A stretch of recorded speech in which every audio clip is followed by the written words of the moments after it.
बात पूरी करें। देखिए पूर्णिमा जी, जब इस देश का विभाजन हुआ था, इस देश के अंदर 9% अल्पसंख्यक थे, मुसलमान थे, मानती है ना आप? ये डेटा है। और पाकिस्तान में भी थे, बांग्लादेश में भी थे। और आज इस देश के अंदर वो अल्पसंख्यक 22% हो गया।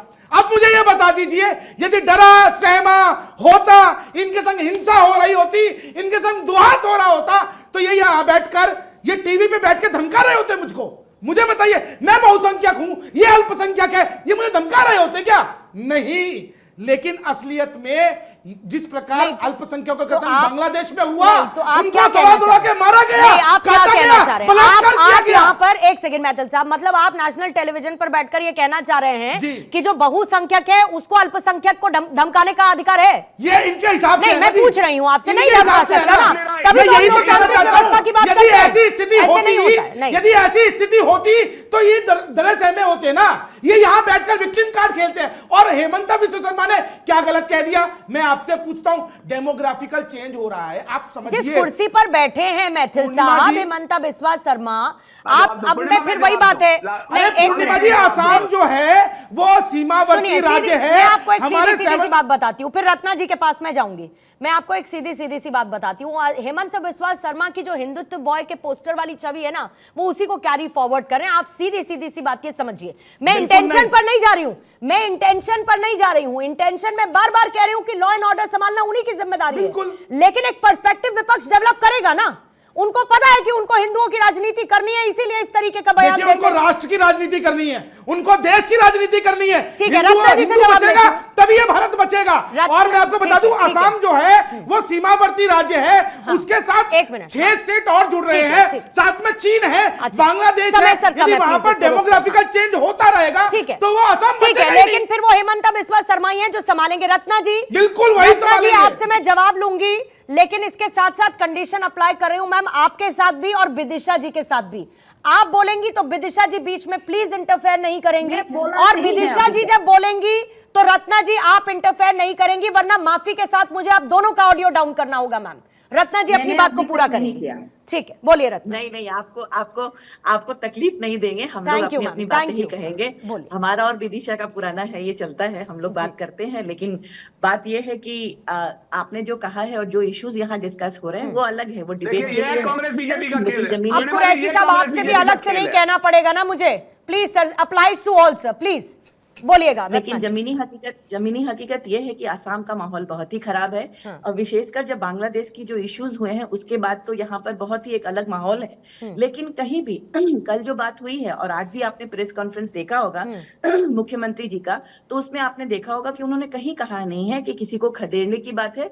जिसका संवैधानिक हक है वो रहेगा। हाँ, बात यह है कि हमारे भूमि पर हमको अपना संरक्षण तो देना पड़ेगा। आज कम से कम 28,000 बूथ ऐसे हैं जहाँ 19,000 बूथ उसमें से डेमोग्राफी चेंज हो गई है, जो पहले नहीं थी। मैं आज ये भी बात कहना चाहूंगी कि क्वेश्चन मार्क उठ रहे हैं इंटेंशंस पे। इंटेंशंस हमारी कोई निगेटिव नहीं है, कोई खराब नहीं है, क्योंकि सरकार जिस मंशा से काम कर रही है वो डेवलपमेंट वाली मंशा है, जिसमें कोई भी सब बराबर है।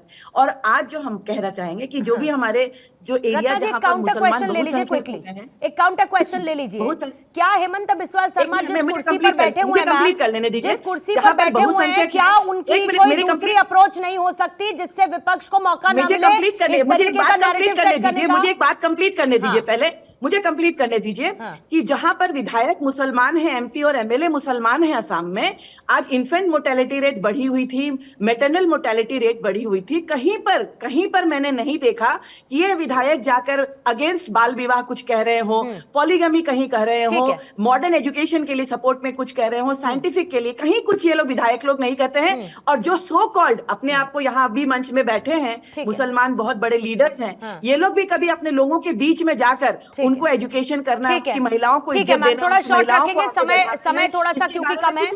आपकी बात का जवाब दानिश जी देना चाह रहे हैं। दानिश जी के पास, विदिशा जी आपके पास आती हूँ।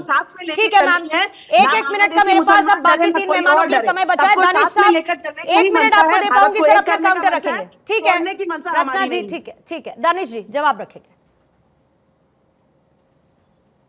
देखिए, सबसे पहली बात तो एक बात समझिए, दो तरीके की बात रत्ना सिंह जी कर रही हैं। एक तो वो ये कह रही हैं कि एमएलए नहीं कहते, विधायक नहीं कहते, एमपी नहीं कहते, ये नहीं कहते। दूसरी तरफ वो ये कहती है कि स्टेट का जो रिस्पॉन्सिबिलिटी है वो फुलफिल कर रहे हैं। तो स्टेट की रिस्पॉन्सिबिलिटी क्या सिर्फ फ्लोर पे मुसलमानों की मुखालिफत करके करेगी भारतीय जनता पार्टी? तो बिल्कुल नाकाबिले बर्दाश्त है। देखिए रत्ना जी बात करिए, रत्ना जी आपके बीच में कोई नहीं बोला मैम, रत्ना जी आपके बीच में नहीं बोला, उनका जवाब ले लीजिए ना प्लीज। बोल के चलेगा, समय कम रहेगा।